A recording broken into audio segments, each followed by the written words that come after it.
Although the greenhouse effect is natural and necessary, it's a process that traps heat in Earth's atmosphere about 80% before that heat is lost to space.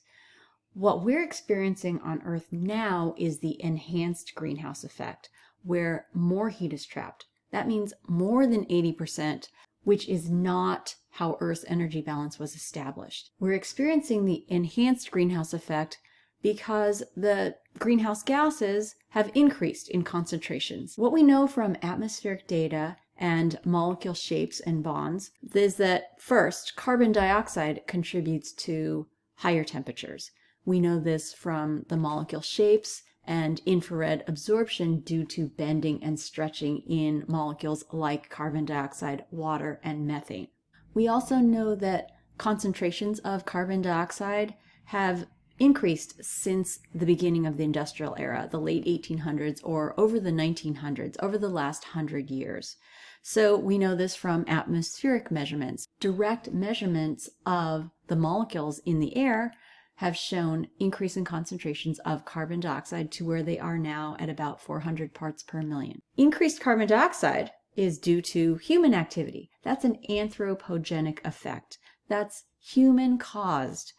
And we know this from carbon isotopes, which connect the carbon dioxide origin to the burning of fossil fuels. That's because when you look at the ratio of carbon isotopes, you can detect if it's old carbon, that is carbon reservoirs, that is the origin of the carbon dioxide gas in the atmosphere, or new carbon, which would just be, say, you or I exhaling carbon dioxide. Average temperatures have increased since the 1900s, and we know that from direct temperature measurements. This is global warming. What we don't know is the future. So we use climate modeling to predict the future. So a lot of factors go into predicting future temperatures. So the factor is called radiative forcings, and it is taking into account the incoming heat that we get from the sun and outgoing heat. And a lot of things go into this. So looking on the x-axis, these are 0, 1, and 2. Those are the positive numbers. And then there's 0 to -1. Those are the negative numbers.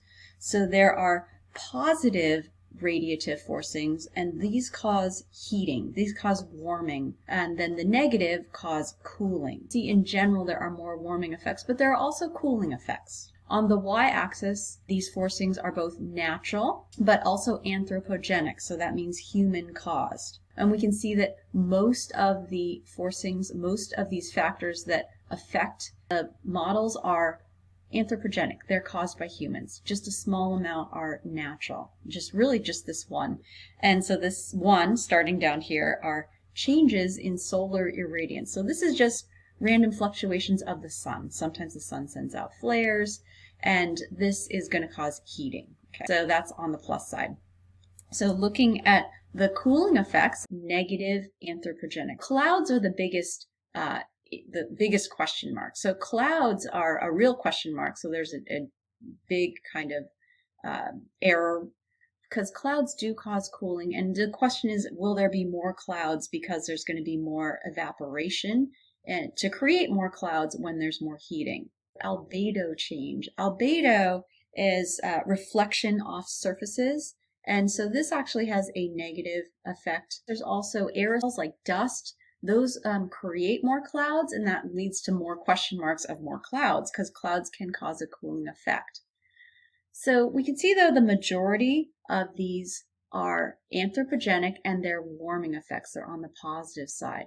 And all of these up here, this is the biggest one, is carbon dioxide. This has the greatest warming effect and also has a huge question mark for the error bars. Not as large as the clouds, but still. It just depends on how much carbon dioxide is going to be emitted on top of the carbon dioxide that's already at 400 parts per million. These are the greenhouse gases. We know that carbon dioxide, methane, and chlorofluorocarbons, these contribute to warming because of the molecule shapes.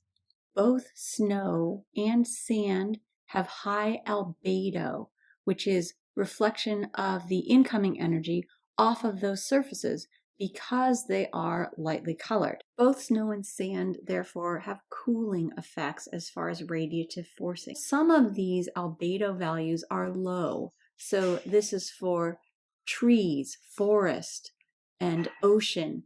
That's because those are darker patches. So the dark waters of the ocean or the dark green of trees and forest. So those are low albedo values. And there are a few question marks as far as snow melting. And this is the melting of the polar ice caps, particularly the North Pole and Greenland. And as a result, we won't have the reflective snow and have more ocean, which is less albedo. It is a lower value of reflection. When there is warmer ocean, there is expected to be more absorption of ocean water, creating more clouds.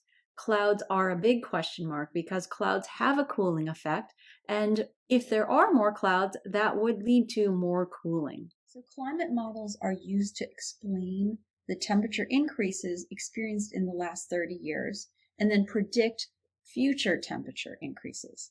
So natural factors have influences, and those are called those natural forcings.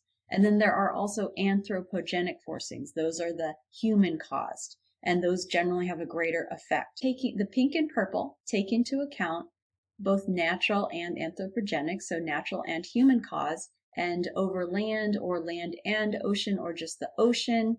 All these models show 1 to 2 degrees Celsius, which translates to about 2 to 4 degrees Fahrenheit, roughly. All those factors, which are called radiative forcings, are used to predict future temperature increases. Here's what we do know as far as predicting the future. We know that there are greenhouse gases that have increased. We know that they are continuing to increase and that they are just going to be in the atmosphere trapping heat. And we also know from these climate models that temperatures will continue to rise as these greenhouse gases continue to trap heat. It's important to understand that all of this data represents the unseen.